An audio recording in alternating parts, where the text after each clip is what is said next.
thank you everybody for being here, who's here on time. Thank you for arriving on time. My name is Joseph Miranda, broker and owner of Miranda Executive Realty. This is our latest installment of our Ask the Broker session. Before we jump too quickly into it, we're going to do a shameless plug. If you're not an agent of Miranda Executive, or if you're watching the recording because this is recorded, please feel free to scan the QR code to learn more. No pressure. You don't have to. It's all good if you don't want to. Quick disclaimer. So again, you guys know who I am. I am a real estate broker. I am not an attorney. I am not an accountant. I'm not even a business coach, right? I am just a real estate broker. I am not here to establish a standard or practice anywhere in what I'm saying. These are my preferred methods. Everything that I say today, please run it through your own filters. Seek legal advice, seek proper, accounting advice, financial advice, whatever it is. You're going to want to talk to the professionals here. I believe what I'm about to tell you is correct. I've been doing this for a long, long time. Seeing a lot of the FAR bar as is contracts, and we've seen a lot of changes happen. But if you're not sure, you can, you can seek legal advice. Or if you want to wait, or if you want to type a question into the chat or dispute something, you can always put a message here in the chat, and I'll address it at that time. Or if I can't, we'll definitely get to you at the end. So all of this being said, let's go ahead and jump into it. The name of our training today is, are you sure you're filling out those contracts correctly? Being the broker of this office and being kind of a major nerd, I remember the very first contract that I ever filled out. I just read the entire thing front to back, top to bottom, and I wanted to make sure that I could explain it to my customer, any questions that they had. So this is all part of the way that we teach sales, right? So we talk about the 20%. We've trained on the Pareto principle. This is once you get pretty close, right? You've already generated the lead. You've converted them through lead follow-up. You've been on some appointments. Now it's time to write a contract, right? And oftentimes we see people that get stuck, writing contracts, or we've seen a lot of contracts come in that are written incorrectly, right? So what do we tell you? So we tell you, like I said before, number one, read the contract. Read the contract. Like, that's the number one rule. The number two rule is understand the contract, right? Because sometimes reading things one time, we don't fully understand a concept. So, make sure that as you're reading through, you can just print one out, you can mark it up, you can highlight it, you can take notes, you can put areas for questions, go back, ask a broker, ask an attorney, ask somebody, a team leader, somebody who would know. But the number one rule when it comes to any contract is read it and understand it. This is not going to be a comprehensive training on the FAR bar as is contract. Now, it's going to be thorough, and we're going to talk about a lot of things, and we're going to hit a lot of points, but this is really more of a tips and tricks on how to fill it out, right?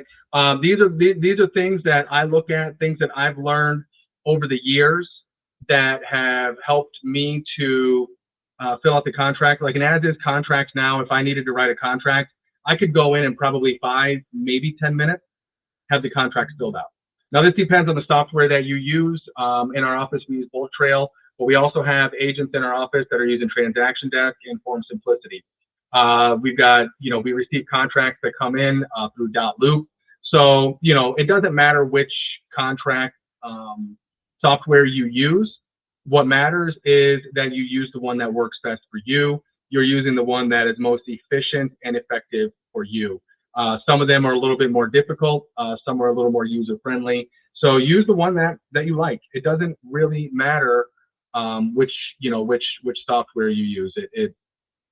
But the important thing is make sure that your software updates when the Florida Bar or the Florida Association of Realtors updates their documents, because the last thing you want to do is use outdated documents. You may end up putting your customer in some risk. So, all right, let's jump into it here. We're going to go through the contract top to bottom, but again, this is not a thorough, comprehensive review of everything in the contract. What this is tips and tricks. So some of this you may already know, right? What I'm hoping for is that you can learn maybe just one or two things that will make you just a little bit better at filling out the contract, or maybe I can clarify a thought that, you know, on a certain area. So page one, in my opinion, page one is where all of the important information comes from, right? How do attorneys fill out contracts? Normally they use the caps lock. You don't have to use a caps lock if you don't want to. You could, you know, write it in proper sentence form. That's totally fine. But usually if I'm filling out a contract, I'm going to make sure that I have the caps lock on, right? Ours always come in blue. You can change the color depending on what software you use, but I like blue. I don't know, real estate, usually contracts are also signed in blue ink.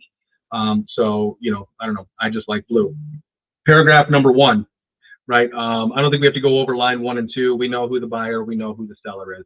Paragraph number 1, I prefer a software that automatically inputs all of the legal information of the property, right? That's my favorite way to do it, because I don't like to have to look up property tax ID and those things. Sometimes the legal description can be extra long.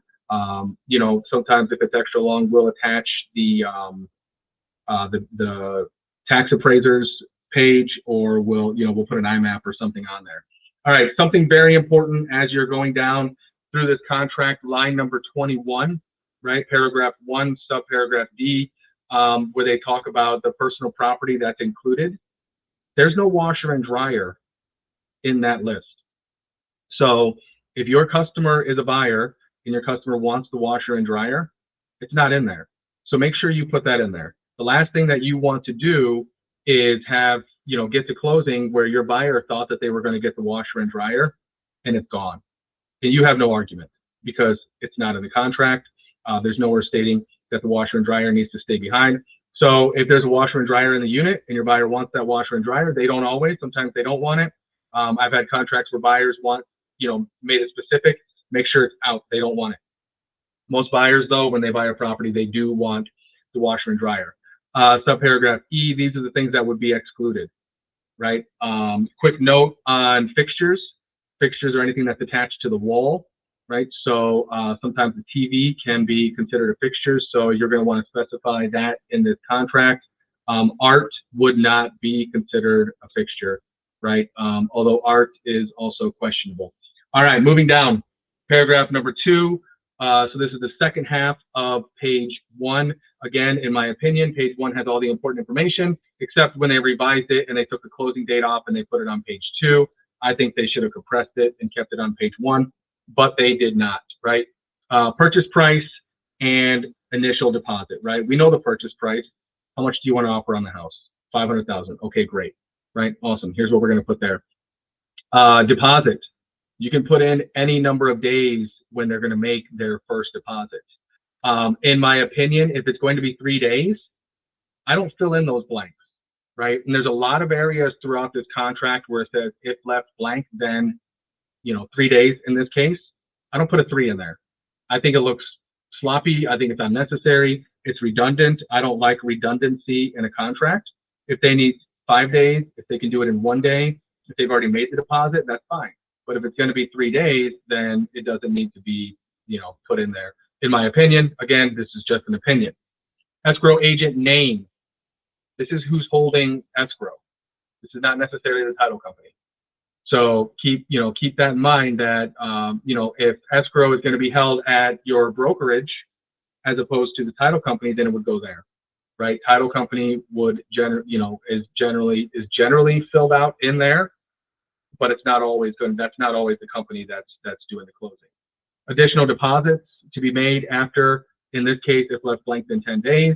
Usually that's a negotiating tool. If a buyer or if a seller wants more money, but the buyer wants to do certain things before this, inspections, appraisals, things like that, right? Financing, line number 39, subparagraph C. I would usually put a percentage here. And the reason I put a percentage in that is in case we negotiate the price, and we negotiate that if you put a percentage, right, then you only have to change the purchase price and the balance to close. If you put a dollar amount, then you also have to remember to change that as well.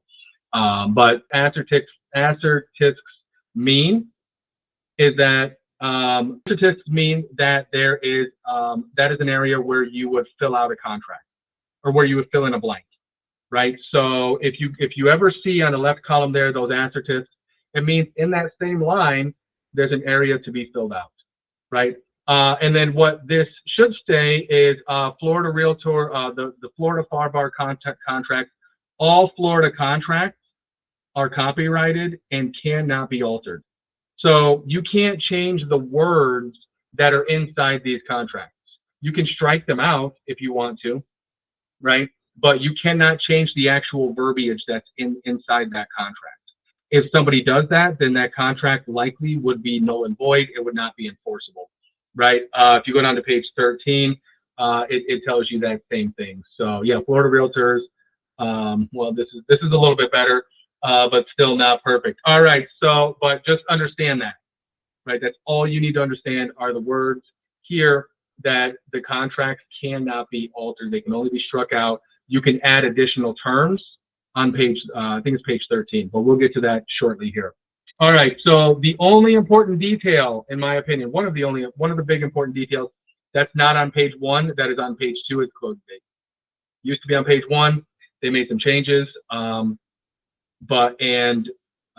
it's on page 2, right? So now you see here, closing shall occur on or before December 31st, 2025. You don't have to write on again. You just need to write or before, because closing shall occur on is already there. So you only need to say or before December 31st, 2025. Is that a big deal if you put on in there? No, not at all, right? But if you submit a clean contract that looks like you know what you're doing in that contract, a listing agent that sells a lot of homes will appreciate a clean, properly filled out contract. I promise you, these little details make a big difference, right? Not every time, but the times that they do is when it matters. 6B, if there's a lease, that needs to be checked. You need to check that box because this is where we're going to have time to examine the lease, right? This is where we're going to have time to, this is inspection of documents. And we need to make sure that everything balances out. Are they holding, last month, are they holding security deposit? Is there anything else that we need, anything else that we need to know about this? How much rent is there? Title company needs that for proration, right? If the payment's on the 1st and we're closing on the 15th, then, those days in between, we need to have those prorations. So if there is a lease and that lease is going to extend beyond closing, make sure you check that box. That is very, very important to check that box. If you forget to check it, well, then get the lease during your inspection time frame and then inspect it in there. But you should not forget to check that one. Assignability. I get a lot of questions about assignability.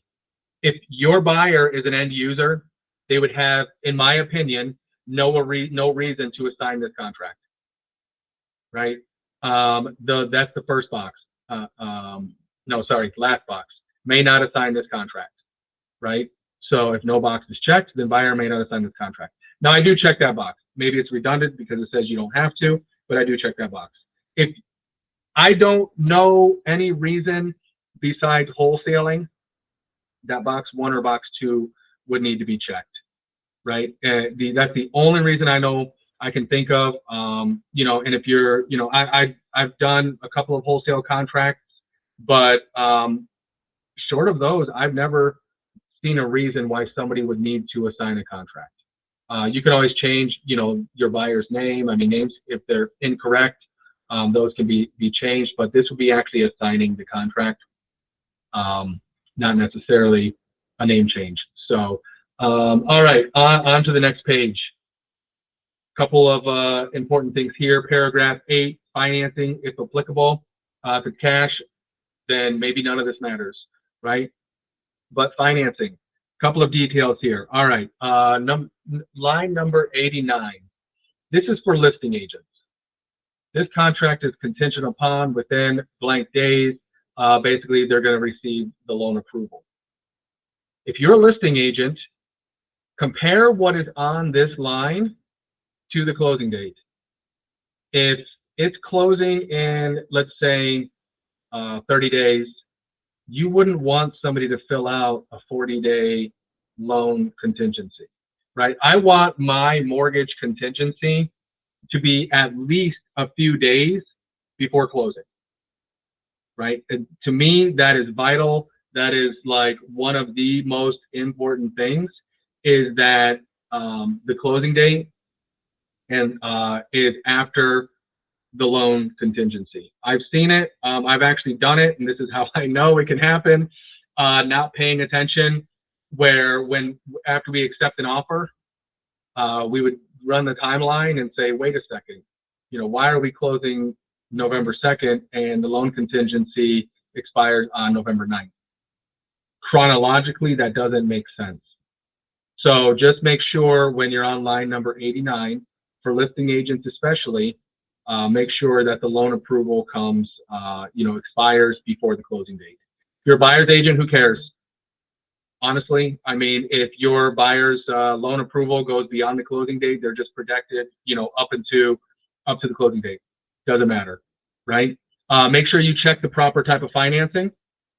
I don't know, but to me, it would seem like a breach of contract if you told me that you're getting conventional, and then the denial letter comes back and says that you got denied for an FHA letter, right?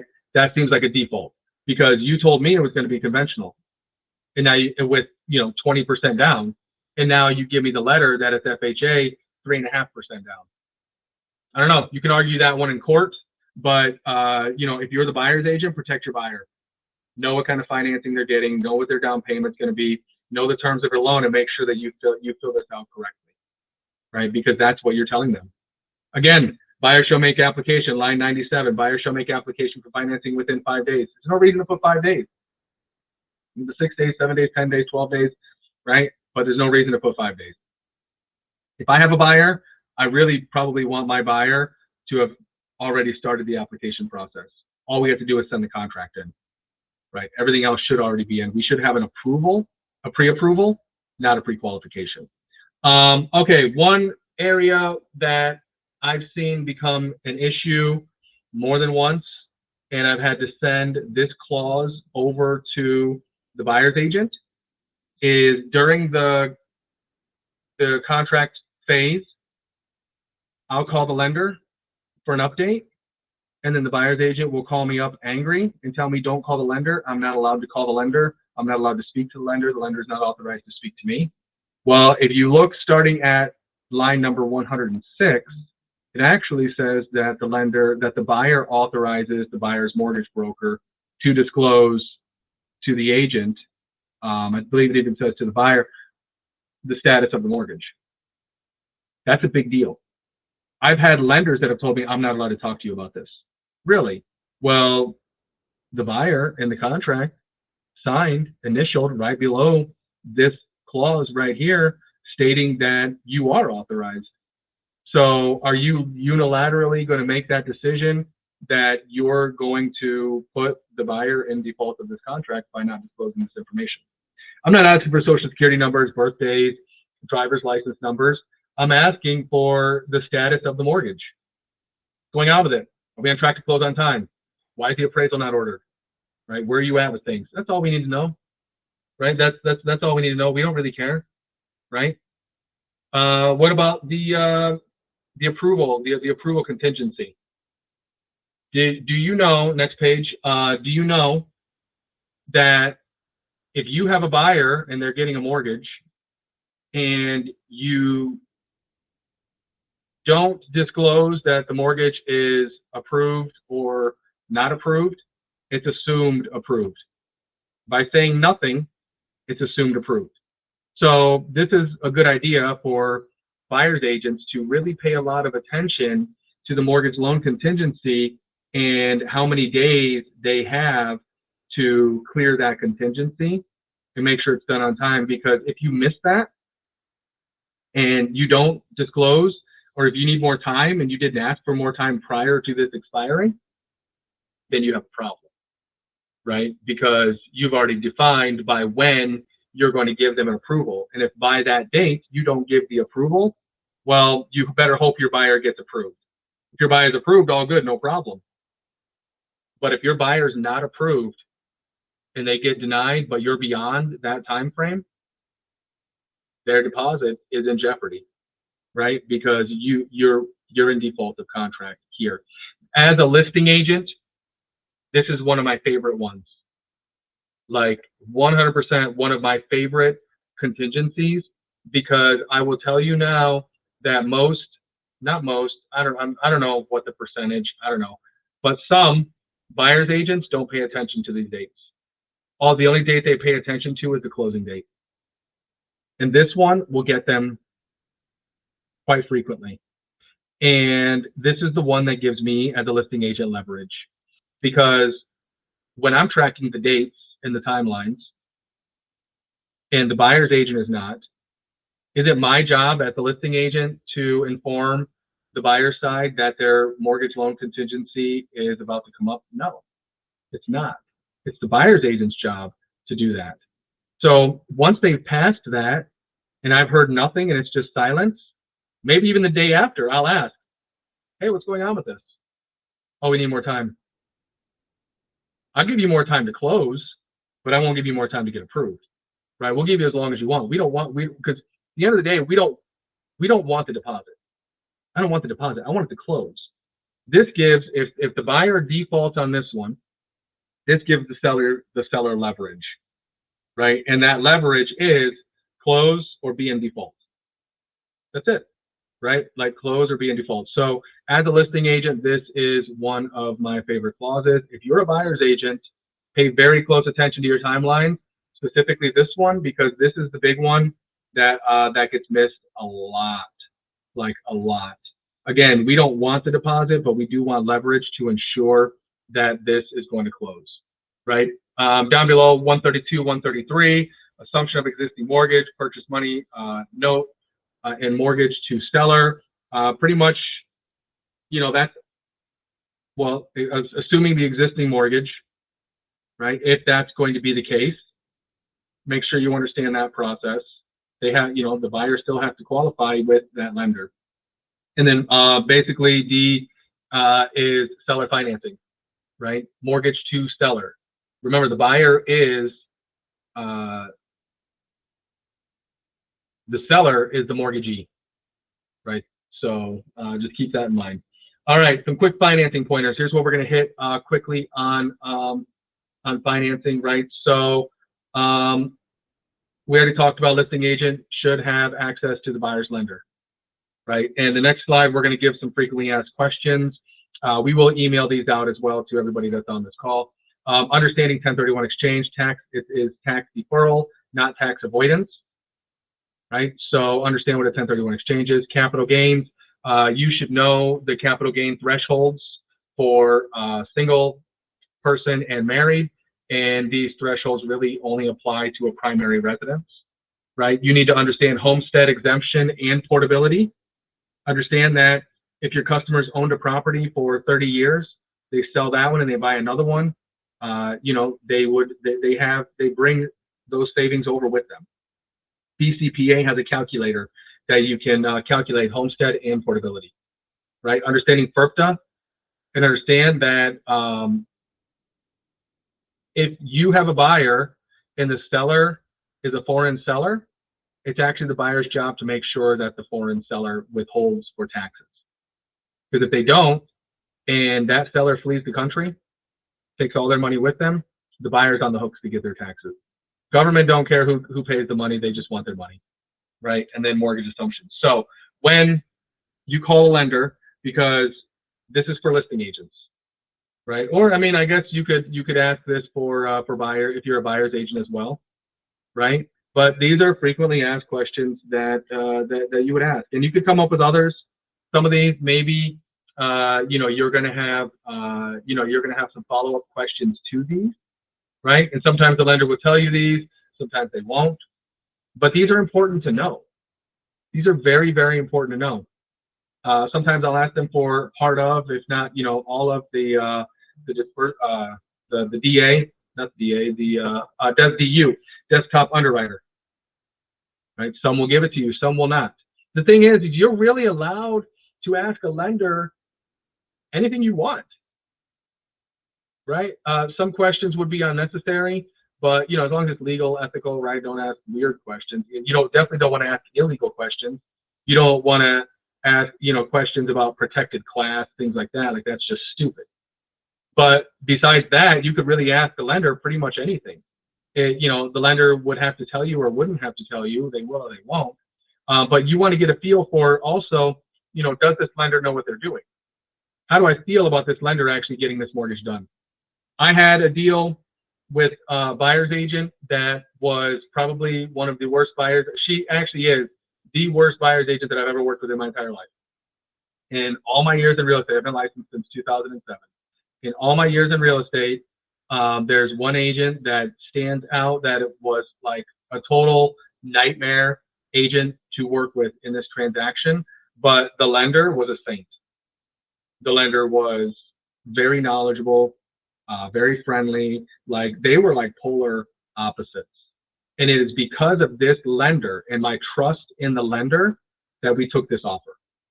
I mean, it was a better offer, but at the end of the day, if the lender behaved the way that that agent behaved, I don't know if we would have gotten that deal even closed. And even the lender, by the end of the transaction, understood that, yes, this agent was a tyrant. Side note, you are friends and allies with everybody in that transaction. Right now, we have different goals, right? The buyer and the seller are at complete opposite ends of the spectrum, but they are not enemies. The listing agent, buyer's agent they're not enemies. You're friends. We are friends with the other agent, right? Because we are working in the best interest of this transaction and getting it closed. And our emotions are not involved. Do not get your emotions involved in negotiating, in a conversation with a lender, in a conversation with the other agent, with anybody. You have no skin in the game. The buyer wants to buy the house and the seller wants to sell the house. Our job is to facilitate that, and it is only that, right? We are working in our customers' interest, but we are not here to get emotional and start screaming at people and start going crazy. Like, that does not help a transaction. That makes it worse, right? The other agent is your best friend, because if you're friends with that person and you guys can work together well, then they're going to make sure that their customer stays sane. You're going to make sure your customer stays sane, and the transaction is going to be that much more smooth. If you get adversarial, then there's a problem, right? All right, moving on. Paragraph 9.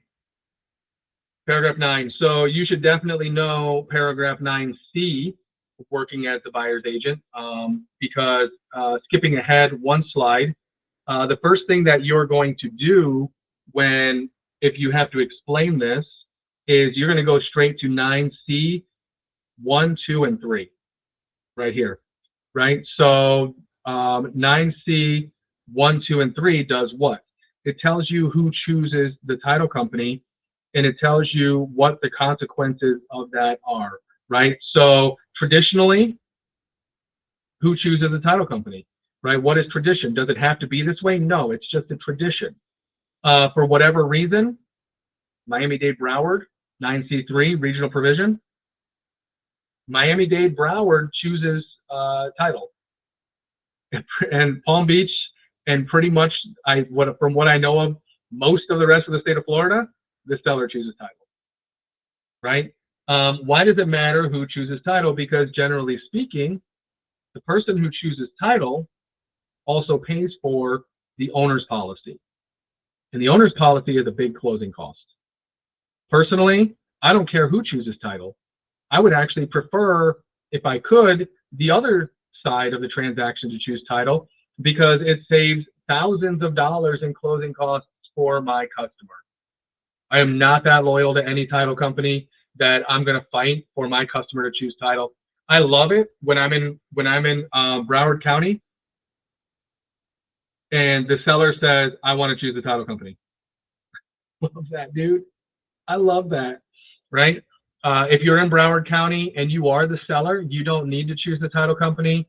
You can choose to retain an attorney, generally at about the same price as the title company would charge to do your seller's paperwork, right? So you don't need to choose it, but I don't care if they do, right? And as a buyer's agent, maybe we'll say, okay, we'll take our savings and we'll go have we'll go get us an attorney. Right? Not a bad idea in some of these instances to choose an attorney. So once you've chosen 9C1, 9C2, 9C3, right, you're going to go back up to the top, the very top of paragraph 9, and you're going to look at, okay, or maybe you're just curious. Well, you're going to look at these individual bullet points. In these individual bullet points, to the right of them, you're going to see some parentheses. Not all of them, right? For example, line 137. None of the columns in line 137 have a parentheses in them. So that means no matter if you chose 9C1, 2, or 3, the seller is going to pay those costs, right? But if you go down to line number 138 in that first column, right, the seller would pay the owner's policy and charges if paragraph 9C1 is checked. So that means if 9C2 or 3 is checked, then the buyer chooses the title policy, right? So understand that. This is what you need to understand when talking about closing costs. What are my closing costs? Well, Mr. Seller, looking at the contract, they chose 9C3, right? You're the seller. So looking at that, title search charges, municipal lien searches, right? Charges for FERPTA, right? HOA, recording, attorney fee, closing costs, documentary stamps, taxes, and surtax, deeds, whatever, right? This is how you know. Here's the buyer's closing costs. If you have a transaction fee or a technology fee or a broker fee or storage fee, whatever that extra fee is, you could put that here, right? But don't hide it there, right? If you're working with a buyer, don't hide your fees in this. Make sure that you disclose all of your fees, right? But you can put them there. And at the end, don't forget to initial at the bottom, right? All right, going back to the next slide here, home warranty. I think I've probably only dealt with home warranties a couple of times in my life. I've not really dealt with a home warranty very many times. Normally, the home warranty becomes something that is a negotiating term. For example, the AC is 39 years old, but it works fine. So, you know, rather than, and the seller doesn't want to replace it, right? Buyer wants a credit, seller doesn't want to do anything. You just say, well, why don't we just get them a home warranty? Get them a home warranty. If it crashes in a year, then it'll be covered, right? That's, to me, what we use a home warranty for. I don't see too many come across from buyer's agents where they want the seller to pay for the home warranty. I guess it happens, probably does. There's enough contracts and transactions going on, but it's not really a common thing. All right, special assessments. Understand that these are municipal assessments. These are not condo or HOA assessments, right? See where it says public body does not include a condominium or homeowners association. That's on a separate rider. Come back for our next training in 2 weeks, and we're going to talk about addenda and riders. Today's just the contract. But just understand, this is like for, you know, if they put a new road and everybody got assessed based on how many feet of that road is in front of their house, or a new sidewalk, or I don't know, whatever, new sewer, right, new whatever. But just understand that this is public body only. This is municipal, right? County, state, maybe city, maybe neighborhood, I don't know. Well, no, because neighborhood would be HOA, right? So your condo and homeowners are separate in that rider, right? All right, disclosures. Disclosures. These are things that the seller needs to disclose, right? The seller needs to disclose these things. If you're a listing agent, these are things that maybe, you know, you look through when you meet with your seller, bring an as-is contract and ask him some of these questions, right? Just disclose, right? Lead-based paint, pre-1978, we all know that. I think that's 1978 was drilled into our heads, right? Property tax disclosures. Property taxes are a big thing. You know, property taxes, you want to make sure if you're working with a buyer and they're buying a property that the owner has lived there for a long time and that's homesteaded that entire time, those taxes are about to reset, and maybe in a major way. Most mortgage companies, not all, but most mortgage companies will calculate the mortgage based on the current taxes, because you inherit those taxes for the remainder of that year. The next year, they'll reset. And if the buyers bought that property in 1965 for $85,000, and now your buyer, or sorry, the sellers, the owners, right, and then your buyer comes along and they're paying $895,000 today, that tax bill is not going to remain like $250 a year or whatever it would be, right? Like, it's going to go way up. So make sure that, again, our job, right? So, well, not again, but this is what I tell everybody. Our job as the agent, we are the guards in the watchtower. We are not here to make or break the deal. We're here to disclose and tell our customer where the danger lies ahead. That's it, right? So you can say, yeah, this is a great tax rate. Your mortgage is going to be super low for the first, 9 months. But once January hits, that new tax bill that you're going to get from closing on, it's going to be big. So, and then again, like BCPA, you can go in and find a tax calculator. You say, well, here's what your new tax bill is going to be. It's going to go from $250 a year to, $25,000 a year, right? I mean, do you really want to not have that conversation with your customer? Are you trying to do just one transaction with them, or are you trying to do every transaction with them? Are you trying to do this one transaction and never get a referral from them? You got to do what's right by your customer. And that's how you build lifelong customers, is having these tough conversations and looking out for their best interest. And they will know. You think they're not going to, you think people aren't going to figure these things out? They've got friends that talk. They probably got like 5 or 6 other real estate agents whispering in their ear during the entire transaction, trying to get their business from you. Because you can't enter a room, you can't walk through Publix without running into another real estate agent. How many times do you walk through Publix and you see the real estate agent with their pin, their name badge on their shirt, or they're wearing a real estate, shirt? See it all the time, right? So there's real estate agents everywhere. Don't assume that you're going to cover something up and your customer's not going to find it out. Assume that if you do cover it up, your customer will find out, and you'll lose not only that customer, but you'll lose every referral, you'll lose every future transaction, you'll lose everything from them in the future. If you know it, disclose it, right? Seller disclosure, right? So seller knows of no facts materially affecting the value of the real estate property which are not readily observable and which have not been disclosed to buyer. Very important. It's a very important one. So a lot of these disclosures will materially affect the value of the property, right? Stigmas won't.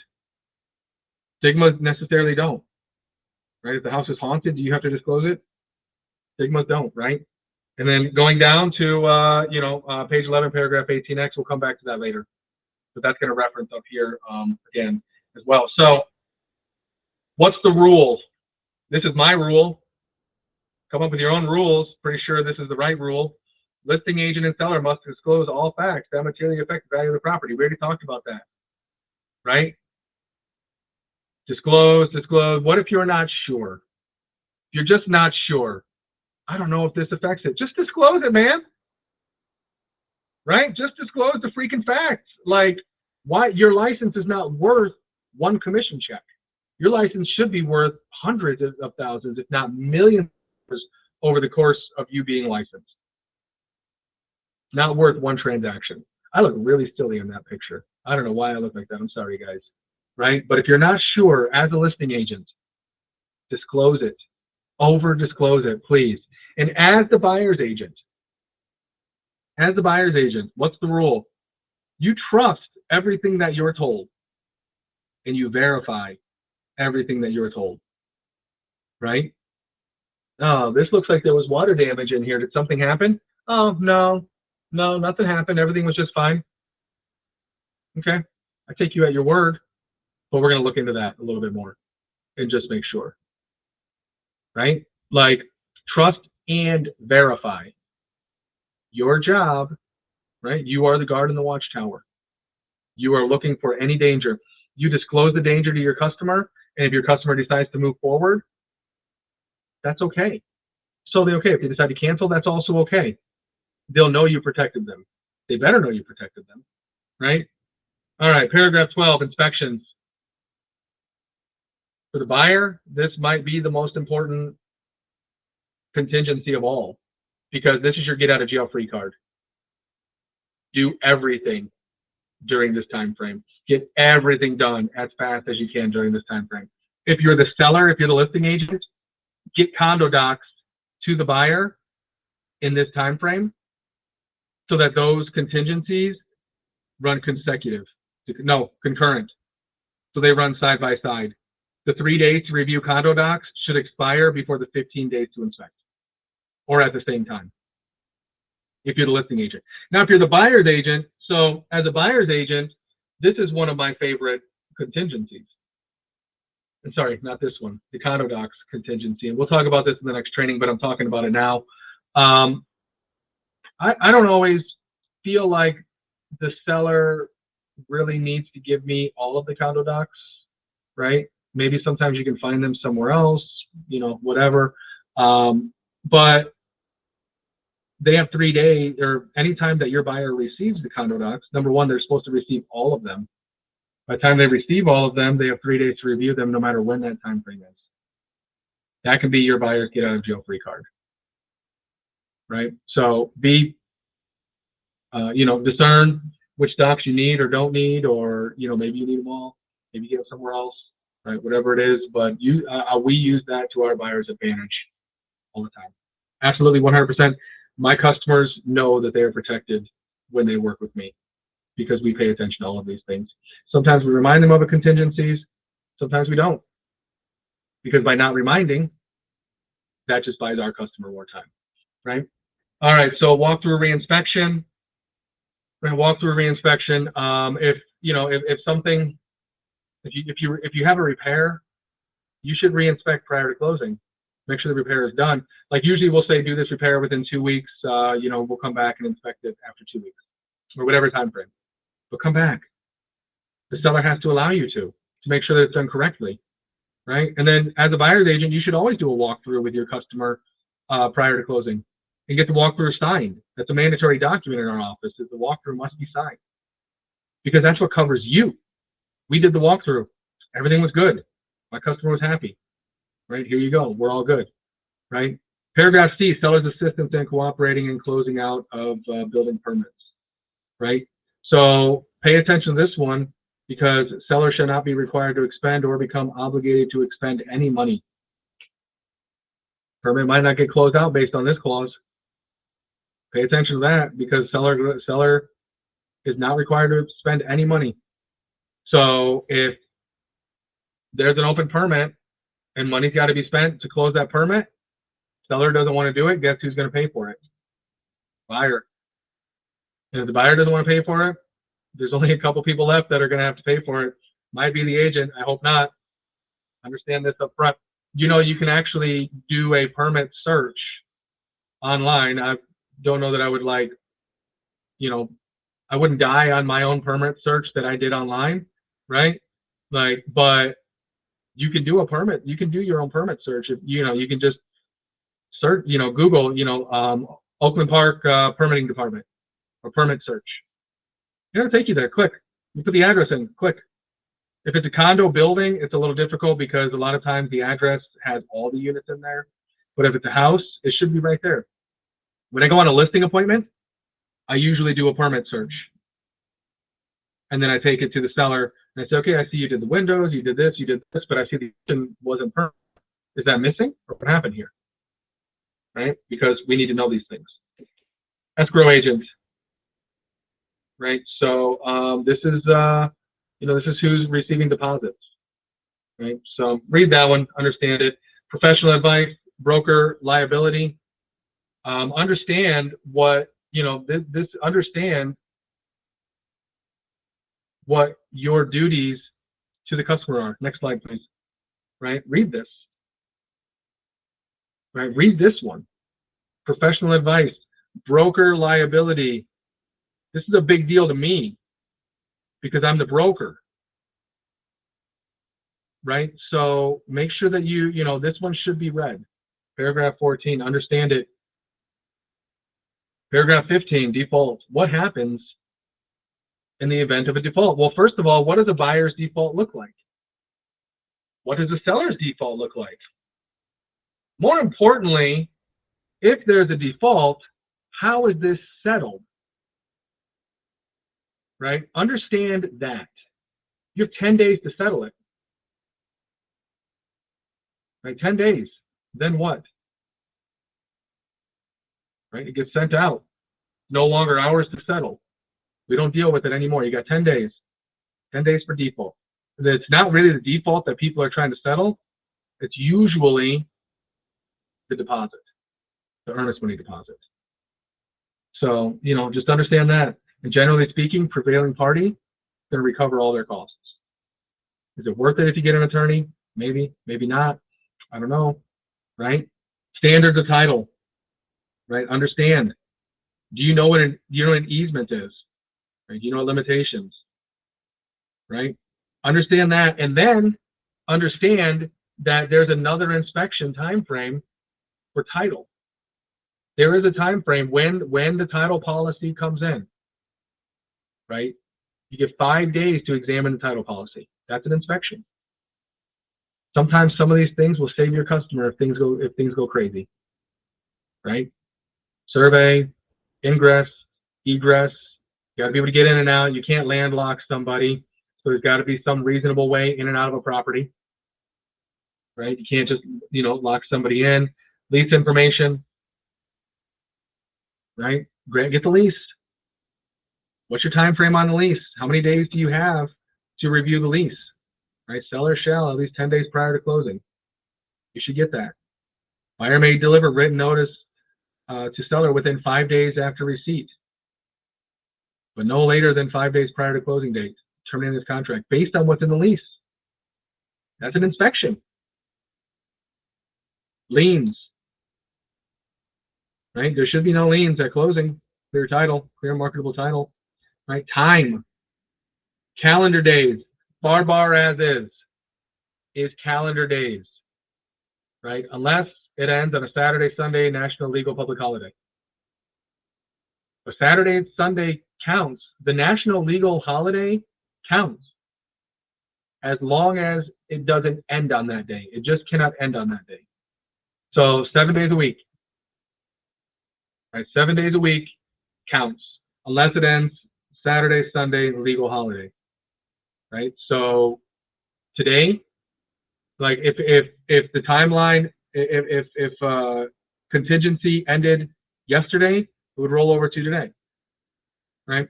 Pay attention to time, pay attention to dates when you're putting a closing date. I've had contracts that come in that close on a Sunday.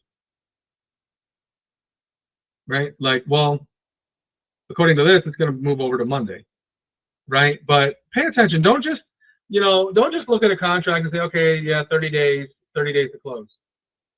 30 days might be a weekend or a holiday. So pay attention to closing dates. That's a big deal. Force majeure, act of God, figure that one out, right? Hurricanes, fires, things like that. There's time frames inside those. Conveyance, marketable title is a big one, right? The title has to be free and clear of, liens, encumbrances, I don't know, whatever else, all these things, right? Make sure it's marketable. Closing location, we don't have this one boxed in. Go back one, but closing location should be in the county where the real property is located, right? Paragraph I.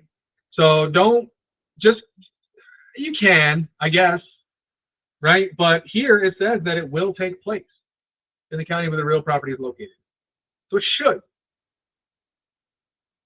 So keep that in mind, if your seller or sorry, if the buyer lives in Palm Beach, but the seller, you know, the property is in Broward, it should close in Broward County, right? Now, do you have to? I don't know. I've seen it done, you know, the other ways.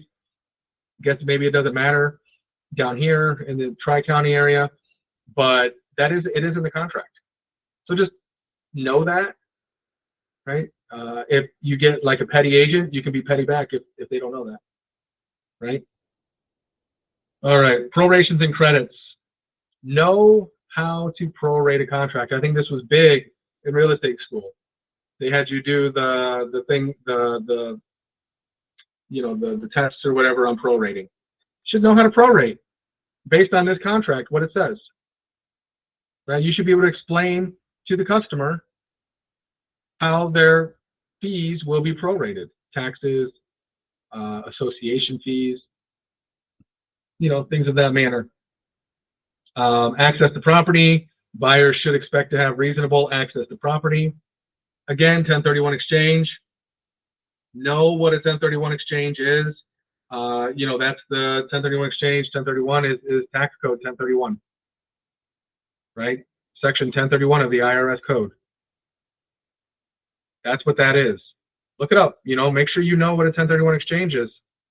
Make sure you know all of the people that you need to know if somebody needs to hold the funds. Right? Where does that money go? What are the timelines on a 1031 exchange? How many days to, you know, to locate the property? How many days to close? I feel like we did a training on that, but I don't remember. Very important one for buyers on the next one, on the next page is FIRPTA. We covered that. That's a very big one. If you're a buyer, make sure that the seller withholds their taxes. Make sure, because again, government doesn't care who pays their money. Right? Paragraph X, buyer waiver of claims. Again, go back up to paragraph 5, page 5, paragraph 10J, line 250, about disclosures. Right? So just tied together. These all tie together. All right, we're bringing this in for a landing here. Number 1, if you see on line 585 and 586, it is not addendums. Like it is addenda. Singular is an addendum. Plural is addenda, not addendums. Addendums sounds dum-dums. So don't say addendums. Can't even say it right anymore. Just keep that in mind. Again, small details might make a little bit of a difference. Okay, so we're going to cover not all of these, but we're going to cover a lot of these in the next training. We're going to go through these and some tips and tricks on how to fill out the addenda. But what I want to say is, when you get to this page and you're writing the contract, what I do is I think about the property and the customer and the needs of the property and the customer. And I look here and I go through each one of these addenda one by one. Condo rider, homeowners association, seller financing, mortgage assumption, VA FHA, right? I go through all of those. Go through every single one of those. And this is how I know what needs to attach to the contract. Is based on here. In the next training, we're going to cover FF, GG, and the compensation agreement.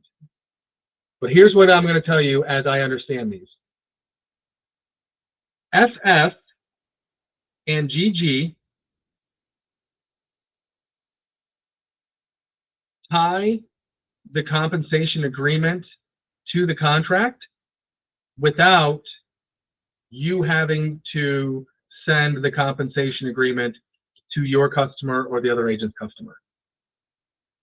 So the compensation agreement does not get signed by the buyer or the seller.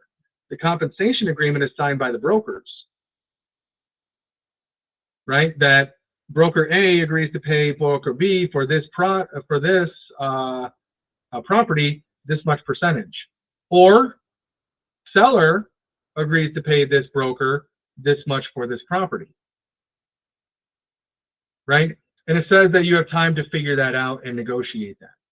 You do not need to write and put the compensation agreement as part of the contract.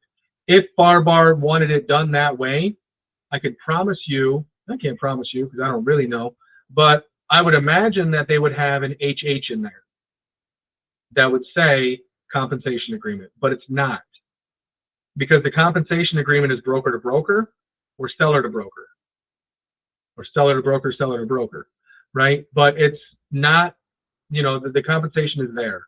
If you have a buyer, that's your buyer agency agreement. And if the seller and the listing broker don't want to pay it, then that's between you and the buyer, right? Any combination thereof. And any amount that you collect over what the buyer agreed to pay you, right? If the buyer agrees to pay you a lower amount than what you end up negotiating with the listing side, the buyer gets the difference.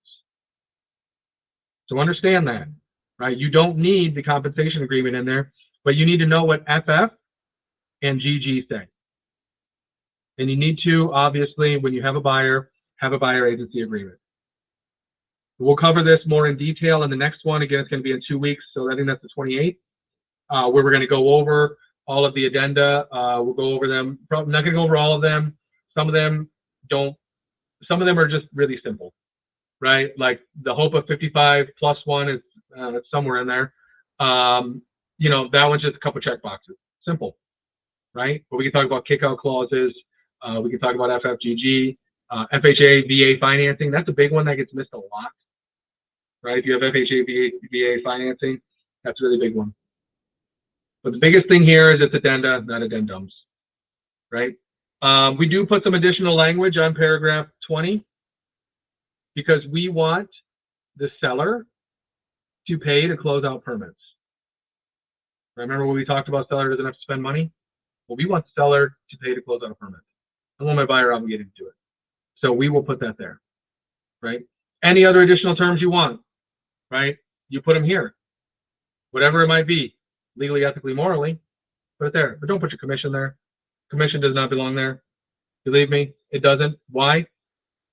Because you have a compensation agreement and you have FF or GG.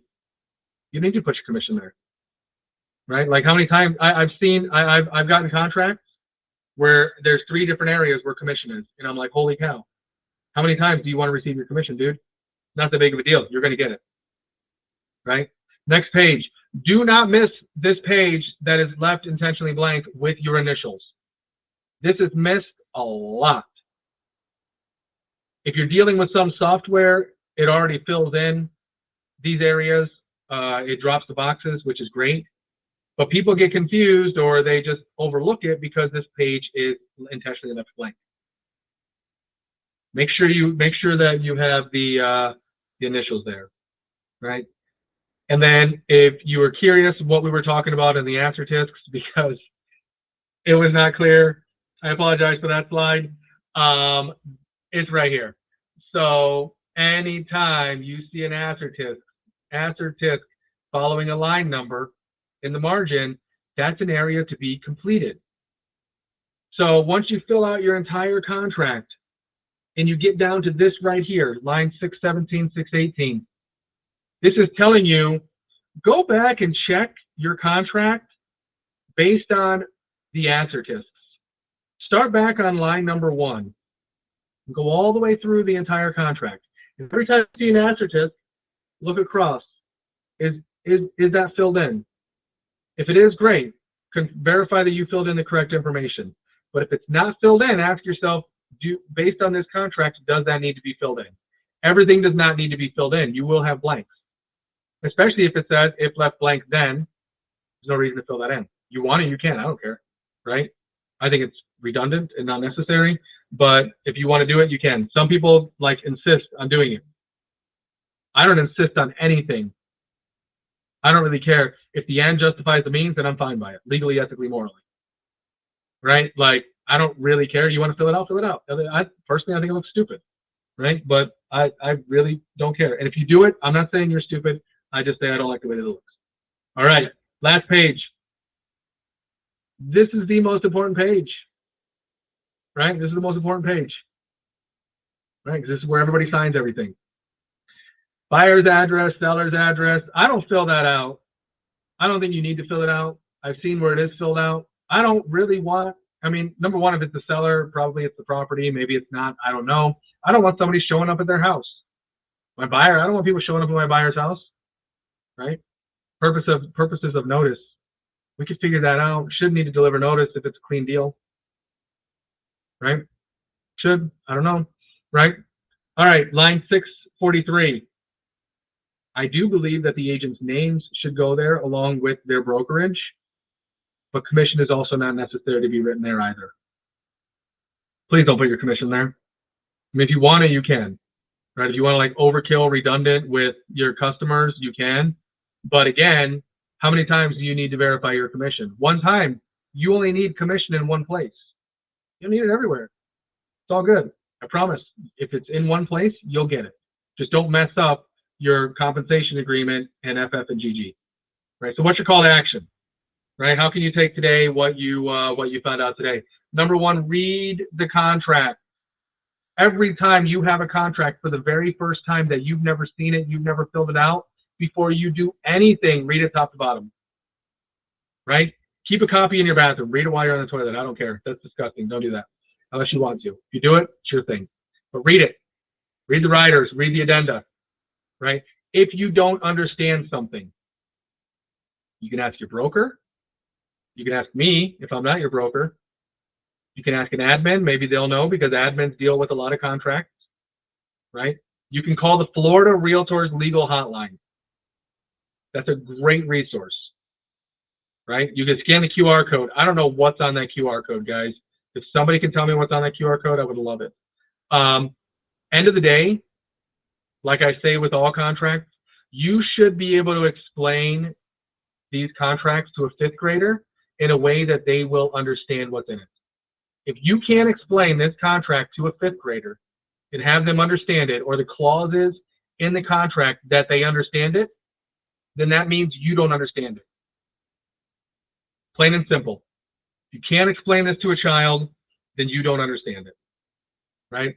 All right, I see we've got a couple of questions here. Link to the class recording and more resources in our library. Is this possible? Yes. We will send you a recording of this. We'll send you a link, and we will also send you all of the anything that comes along with it, right? Any resources that come along with these trainings. Yeah, Ingrid, if you can just text Irene, we'll make sure we get that over to you. If you didn't register for this one specifically, you can text Irene at that number there, your email, and we'll make sure we send it to you. Everybody else that's registered, or if you're an agent in the office, we'll get that for you for sure. Appraisal contingency will be covered in the next one. So that's one of the riders, the contingencies that we will go over. So if you come back in 2 weeks, we will be covering that one. Unfortunately, we don't have this in Spanish. Maybe we could have one of our Spanish agents redo this one, but that will remain to be seen. Lorna, you had a question? More of a just something that I normally do on page 1 where you were talking about what's included. I usually put per the MLS. However, now that you brought it up, I'm thinking that possibly change that. I don't know what your thoughts are on that. I usually check to see what's listed on the MLS. So they'll say washer, dryer, fridge, microwave, whatever, and I'll say per MLS. However, an agent can always go back and make changes after the fact. And if I didn't print the MLS printout, then I don't have proof that it was actually there before. So I guess it would probably make sense to just write everything out and not say per MLS.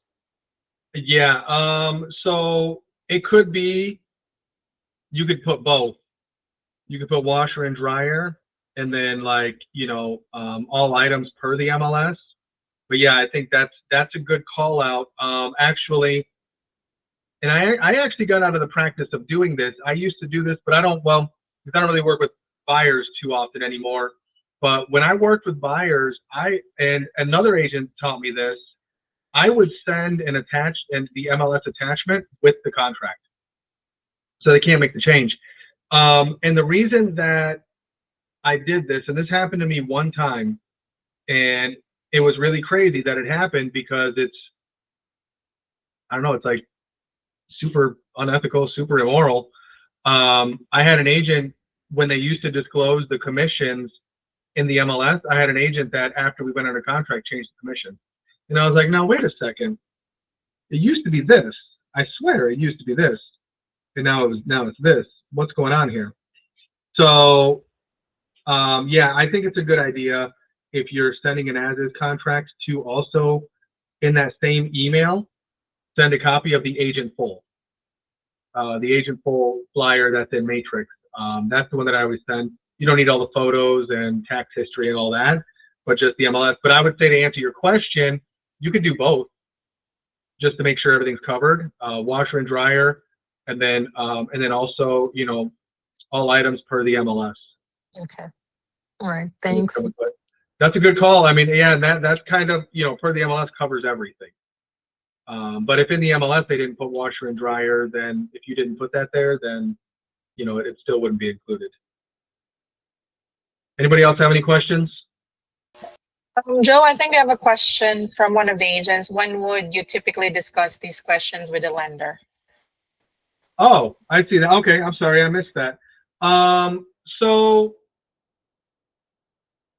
if I'm the buyer's agent, I would want to get those questions answered right away. So I have a rule. When we did a training, and I talked about my rule. It's the Spider-Man rule. Everybody gets one. So what that means is, if a buyer calls me about a property and they want to see the property, this is my rule. You don't have to do this.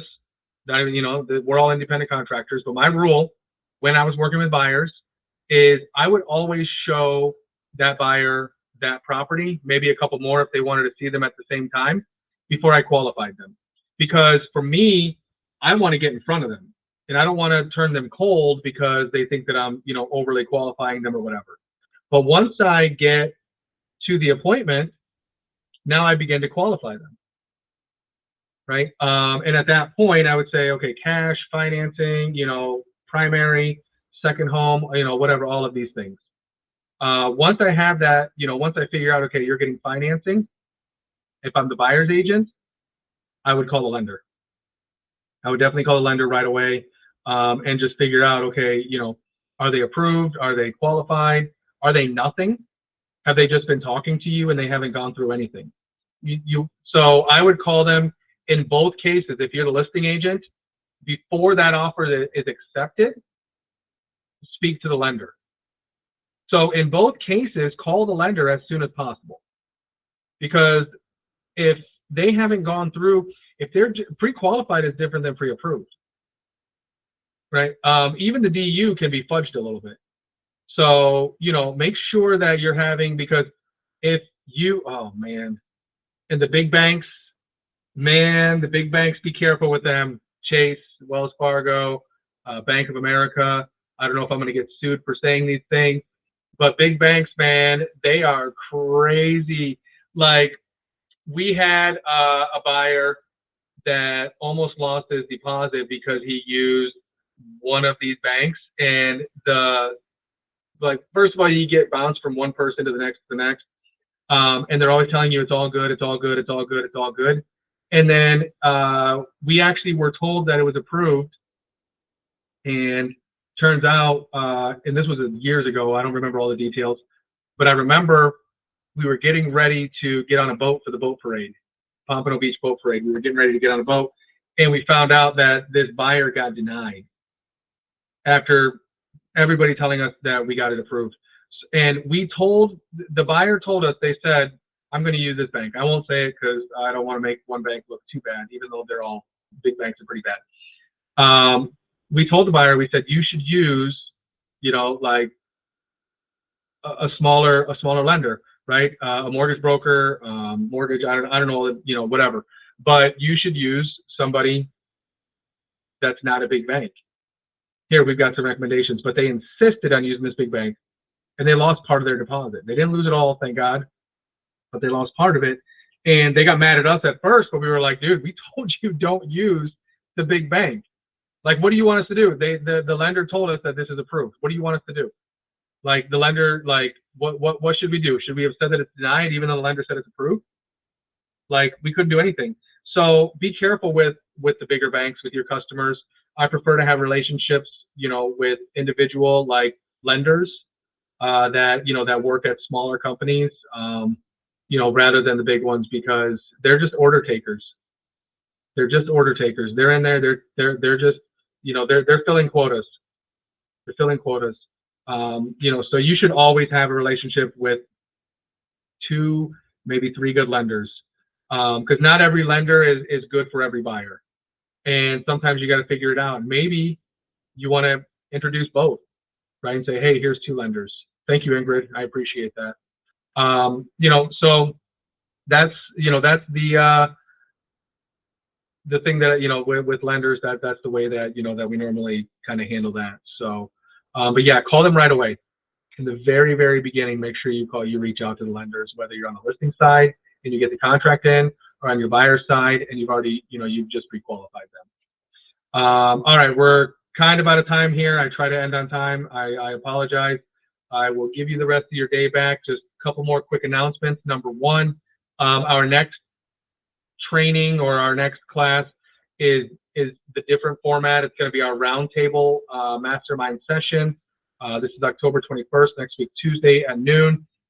This is where this is handed more over to the agents to speak. So the Ask the Brokers are kind of a classroom style training. Our roundtables, the agents are more encouraged to speak, bring your own questions, bring your own thoughts. If you learn something throughout the week that you want to share with everybody, we highly encourage that. If you're stuck in your business, if you're not sure what to do next, you know, come in and, you know, I'll be there. I'll answer questions, but we'll also have a lot of experienced agents in the call. Yeah, we've had some really good sessions with those. One final shameless plug. So if you're not an agent, want to learn more about our office, here's our QR code. You can reach out. Again, no pressure. If not, totally fine. And then our next training for Ask the Broker is in 2 weeks. This one's going to cover the addenda and the riders. So, and these ones, if you have a specific addenda or rider that you want us to cover, make sure we don't miss it. Let us know, and we'll make sure that, you know, that we go over that. We can maybe even go over some kind of common contingencies that may not necessarily come with an addenda or a rider, you know, where you need to kind of come up with your own verbiage. So we'll talk about that as well. So thank you everybody for coming. I hope this was helpful. Hopefully this training will make you just a little bit better at filling out a contract. Again, don't stay stuck. You guys know where we are. Come find us, reach out. You guys all have my cell phone. Pop in the library room, whatever you need, we're here for you guys. So thank you all. Have a great one.